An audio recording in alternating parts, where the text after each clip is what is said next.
Hi everyone, it's Laura and I'm coming to you from my garden house. It's good to see you. I can't really see you, but I'm imagining that we're in the studio together getting ready to practice and it's good. So it's been about 10 days since the gym closed, I think. I've lost track, to be honest. So I thought it would be a great idea to start making some videos for you guys.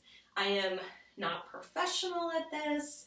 I do not have amazing skills, so hopefully this will just work for what we need for right now, but who knows. Hi.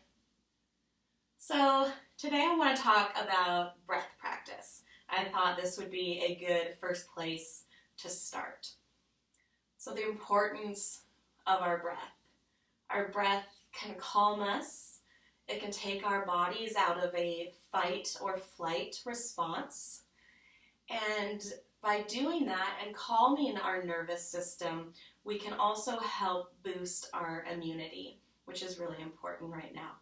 So today I just want to share a few different breathing practices that you all can incorporate into your day, wherever you are, at home or outside, in bed, on a yoga mat, wherever, whatever.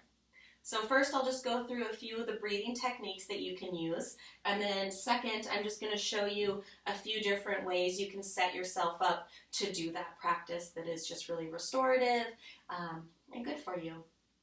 So all of these things that you are hearing and seeing today we have done in class, so there's nothing new. You've done it before, and so I know you can do it at home.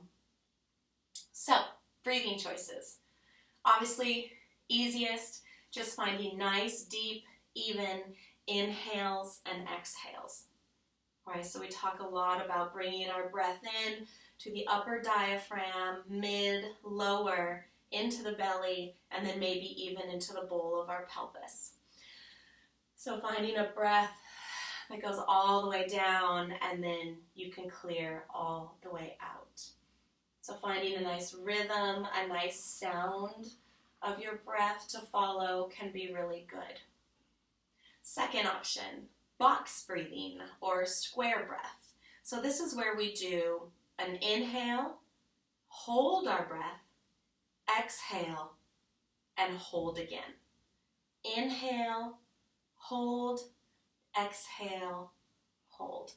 So you can choose what your count is for each of those. You can do a count of 2, which is like 1, 2, hold, 1, 2, exhale, 1, 2, hold, 1, 2, inhale, 1, 2, and so on. You can take a count of 3, you can take a count of 4. You decide. You could take a count of 4 as your inhale, 2 as your hold, 4 as your exhale, 2 as your hold. So you play with it and just do whatever feels good. Sometimes when I make my counts too long, I start to feel panicky, like the next breath isn't coming soon enough. So just find something where you don't make that feeling in your chest and you're able to just relax a little bit. And then finally, these are super simple, like I said. If you are feeling anxious, which so many of us are, myself included, find a longer exhale to your inhale. So maybe a count of 2 to 4, 3 to 5, whatever works for you. Okay, so the most important thing is to just breathe. Find some time to actually focus on breathing. I know just taking care of my little guy and being at home all day and managing the house and everything that comes along with it, I find myself with really short, rapid breaths, which in your body activates a flight or fight response, which isn't good. It stresses us out and it makes things more difficult and more challenging. We don't think as clearly, we don't act as clearly. So it's so important. A great way to do breath practice is perhaps to go on a walk or a run and then come home for 5, 10, 15, 20, however many minutes you can give to yourself to go ahead and do this. And I'm hoping you'll find that it just kind of resets your head and maybe the approach that you are taking on your day. At least that's what it does for me. And I'm finding I need that multiple times a day right now.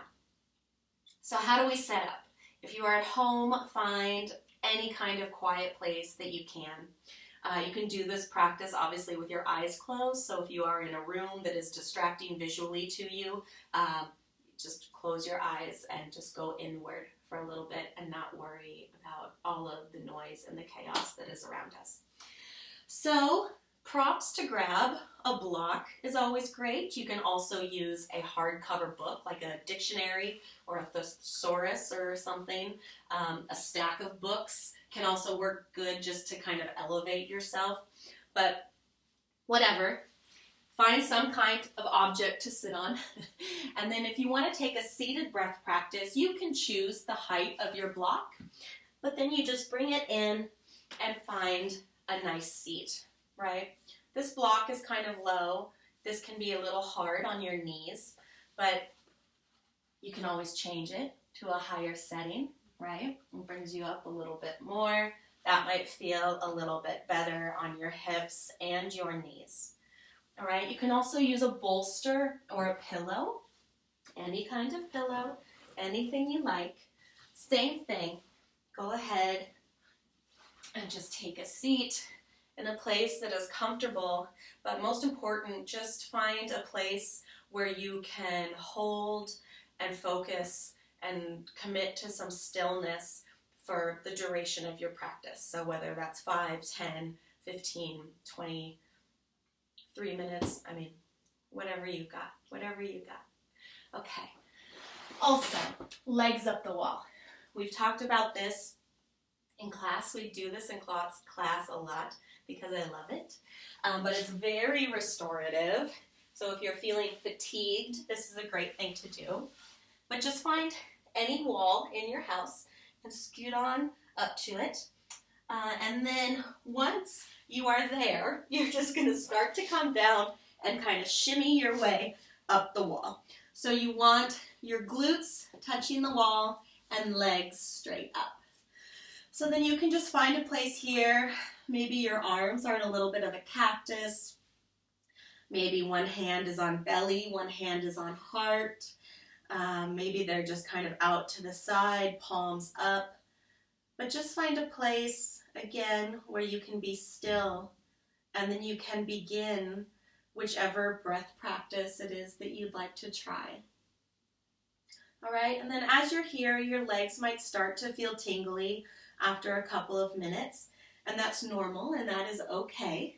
You can always move your legs a little bit if that starts to feel good. You can always change the position. You could do, soles of the feet together, knees wide. You can take legs wide. Just play with what feels good. That is literally all that matters right now. I just want you to feel good, okay? All right, so that's legs up the wall. Oh, you can also always take a blanket and have that under your head too, just for a little cushioning. And then, okay, I'm going to add another one that I hadn't planned on doing. But just belly breathing on your stomach when you're feeling really anxious and out of control. Story of my life. You can just come on down to your belly, stacking hands, forehead there, if that feels good. So that can just feel really grounding and help you reset. And I like the pressure on my chest from being on my stomach. With my anxiety, that really helps. So you play with that if it's something you like. And then finally, our friend the bolster, or any kind of pillow, like a pillow from your bed would be great, or maybe 2 pillows from your bed, whatever you'd like. And then you're just going to bring that pillow up to the back of your pelvis, so it's touching, and then falling back all the way onto that pillow or bolster. And the nice thing about this is it just kind of gives that natural opening of the chest. So many of us are probably on our couch or our computers, our phones, and we are in that hunched over position, right? So this is just a nice, easy way to elevate ourselves a little bit and to let gravity just do the work and the opening for us. So you find a place here. You can always have feet straight out. You can have feet wide and knees tilted in. If your low back is bothering you, that's a great place to go. You can also do soles of the feet together, knees out wide, and then hands can always be at belly and heart, to the side, wherever you'd like. So most important part is just finding a place that is comfortable and where you can focus for a little bit. So those are my breathing tips for today. We're starting small and easy. I hope you can take some of these ideas and just bring them into your day in little bits and pieces here and there. And I'm going to be putting together some other videos for you all too. We'll do just like a basic stretching out one, and then we'll do one that's a little bit more intense with strengthening and stretching. So, and if there's something specific that you're really wanting, just let me know. Send me a note on Facebook or send Ida a note, and I'm just more than happy to do that for you guys. So I'm not a professional videographer, but I think we'll get the job done, and maybe it's something that we can still do together while we're having to be so far apart from one another. So I just am looking forward to the day when we are back in the studio. I miss it. You all are definitely the bright spot in my week. So, all right, take care of yourselves. Breathe, breathe, breathe, breathe, breathe, breathe, and be well. And I'll see you again here soon. Okay, thanks everyone.